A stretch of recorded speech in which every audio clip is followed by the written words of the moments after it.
Here's how to set Nvidia as default graphics card in Windows 11. The first method is through the Nvidia control panel. Open the Start menu, search for Nvidia control panel, and open it.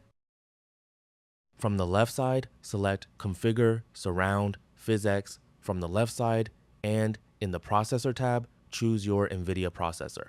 Once you've made these changes, you can close the Nvidia control panel.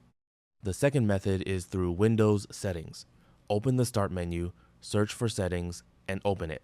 Select System from the left side, then click Display and scroll down to Graphics. Here, you'll see a list of applications installed on your computer. Find the application or game where you want to use your Nvidia GPU. For example, if you want to use Nvidia for Valorant, select the game to expand the options. Now select High Performance from this drop-down menu.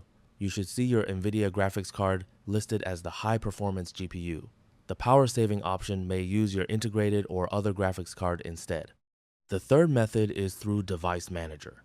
Open the Start menu, search for Device Manager, and open it. Expand Display Adapters to view your available graphics cards.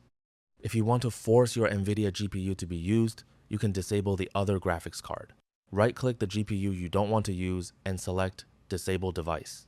Confirm the warning by clicking Yes.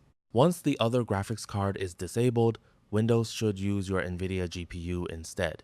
These are 3 different ways you can configure your Nvidia graphics card as the default GPU, and that's it. That's all for this video. Thanks.